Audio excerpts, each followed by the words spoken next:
மருமகள் விசேஷம் ஏதாவது உண்டா? ஏன் அந்த கொடுமையை கேட்குது? எனக்கு அதுக்குள்ள குடுப்பன ஒன்றும் இல்லை. போவாத்த கோயில் இல்லை, யாராத்த ஆஸ்பத்திரியில எல்லாம் எனக்கு தலையெழுத்து. நான் தான் அவள்கிட்ட அப்போவே சென்னையில் அவளுக்கு அக்காளுக்கு குழந்தை இல்லை, பார்த்து முடிவெடுங்கன்னு. என்ன செய்யுது? நான் அவன்கிட்ட சென்னை, அவன் தான் கேட்கல. இப்பமா ஒன்றும் கெட் பொண்ணும் போவேன், இவ்வளோ விரட்டி தள்ளிட்டு மோனி இன்னொரு பெண்ணு பார்த்து கட்டுவேன். மோனி அதுக்குள்ள வயசு ஒன்றாவே இல்லை. நான் செல்ல வேண்டிய சொல்லியாச்சு, பார்த்து செய்.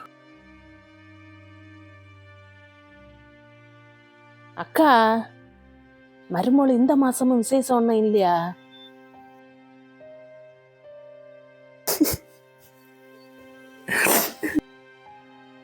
இங்க பாரு, என் மாமியே வெளியில இறங்கி தலை காட்ட முடியல. பாத்துக்க, ஒரு கல்யாணம் எட்டுக்கு போக முடியல, ஒரு பெத்த எட்டுக்கம் போக முடியல, ஒரு செத்த எட்டுக்கம் போக முடியல. எங்க போனாலும் மருமோள விசேஷம் உண்டா உண்டான்னு கேட்கணும்.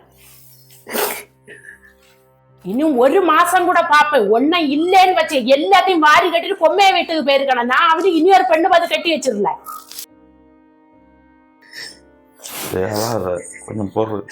நீங்க என்ன சொன்னாலும் சரிதான், எனக்கு ஒரு குழந்தை வேண்டாம். ஐயோ ஐயோ, ஜஸ்ட் பேபி இருந்தாலும் பிரச்சனை இல்லை, கண்டிப்பா ஒரு குழந்தை வேண்டாம். கொஞ்சம் போடுறது எல்லாம் நடக்கும். எனக்கு வீட்டுல நிம்மதியா இருக்க முடியல பாருங்க. அடுத்தவங்க என்ன செய்தாலும் பிரச்சனை இல்ல, மாமிங்க வாயிலிருந்து வர்றத தாங்க முடியல பாருங்க. கொஞ்சம் போடுறது, இதுக்கு நான் ஒரு முடிவு கட்டி தரேன். லேவன முடிவு என்ன? எதுக்கு? இங்க பாரு, ஒரு வருஷத்துக்கு மேல பொறுத்தாச்சு. ஏன்னா ஒரு பேர பிள்ளை வேணும். நாளை நானும் வரவும், நல்ல டாக்டரை போய் பார்ப்போம். நான் ஒரு இடத்துக்கு வரையில ஏன் வரமாட்டேன்? வெளியில தலை காட்ட முடியல. ஏன்னா கண்டிப்பா பேர பிள்ளை வேணும். எத்தனை ஆஸ்பத்திரி பையாச்சுன்னு தெரியுமா?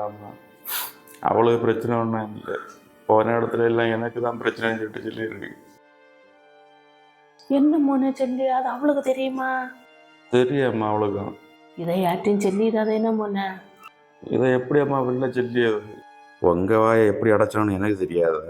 மோன்ட்ட கேட்டியாமோ என்ன சொன்னாய்? நானும் தெரியாம என்னெல்லாமோ சொல்லிட்டு அவைய 2-3 வருஷத்தை குழந்தை வேண்டான்னு வச்சிருக்கேன். மாமிட்ட என்ன சொன்னியா? அதெல்லாம் சீக்கிரம். மாமியார வாயை எப்படி அடைச்சோன்னு எனக்கு தெரியும்.